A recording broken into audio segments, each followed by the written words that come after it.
The owners, a family of four, wanted more space for their growing family. In their brief, they said they wanted it to feel like a garden pavilion, which is pretty cool for us. They'd previously done some minor renovations to the front half of their double-fronted Victorian, but now was time to extend it to provide a third bedroom, a second living room, and a flexible study/guest bedroom, while integrating their aspirations for it to be more sustainable, energy and water efficient.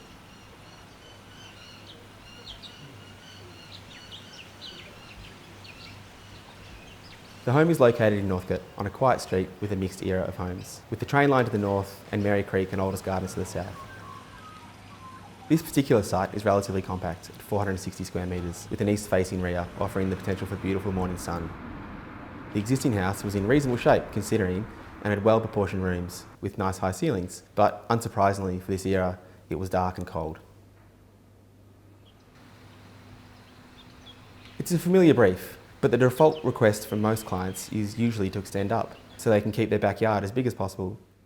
This can often create cost challenges, going up costs significantly more.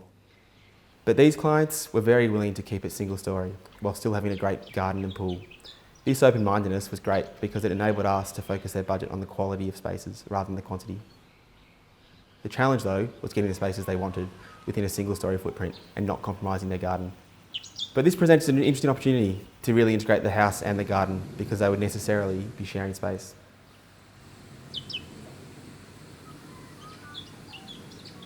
The front two rooms were retained as a lounge room and the main bedroom with walk-in, robe and ensuite that they'd already installed 10 years ago. Further down the hall is the existing second bedroom and a bathroom. From there, you enter this zone where the new works are mixed with the existing, a new third bedroom and this study/second living/guest room that can be opened up to the new open plan living spaces or closed off when privacy is needed. The new living space is tapered in an L shape with the living, meals and kitchen. Through the pantry zone, there's a compact laundry and powder room that's nice and discreet, but also can be conveniently accessed from the pool area. The ceiling pops up over the kitchen and meals area with a clear story window. The line of this in plan is tapered and this angle continues through to the doors at the meals area. We don't do angles like this just for the fun of it, it's a deliberate gesture to open up the space and create a subtle forced perspective. A bit of an illusion, bringing the garden right up into the house. The step ceiling also helps define the different zones and bring northern sun into the kitchen and meals on the south side of the addition through those highlight windows. These aren't big spaces by Australian standards. The whole house is only 185 square metres, while the average Australian house is around 230. And the new extension is less than a third of the overall footprint of the whole house. We actually demolished 50 square metres of the old house, including the garage, and added back only 70. This space efficiency was largely informed by our clients who favoured quality over quantity. This allowed them to invest their budget into great finishes, high quality materials and much higher thermal performance. A great example of this is the cabinetry by Cantilever Interiors with the beautiful black butt timber veneer and the high quality mechanisms. A compact size also makes an efficient building to construct and operate in terms of materials and energy use. The recycled bricks were bagged in a technique called German schmear, which gives a really beautiful finish and a sense of human touch and craftsmanship.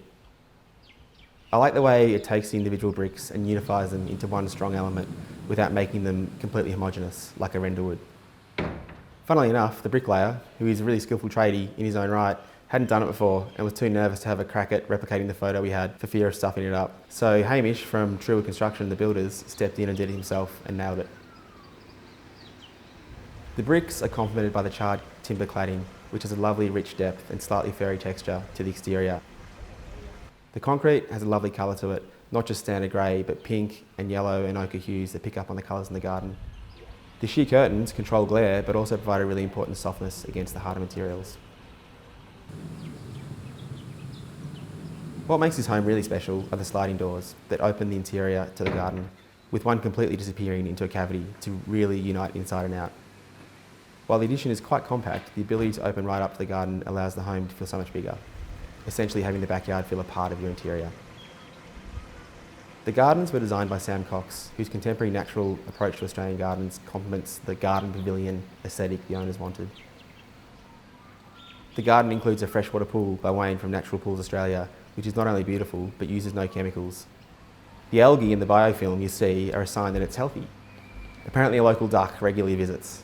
It might not be for everyone, but I love it, and it's a more environmentally friendly approach, and there's no chlorine in your eyes or your deck or in your garden. It's not a massive backyard, but that's okay because being more compact, the landscape elements are brought right up into the house. This requires overlapping of some spaces and not necessarily having a dedicated space for every function. There's no outdoor dining table, but as our clients say, you don't need it because the dining table feels like you're in the garden anyway.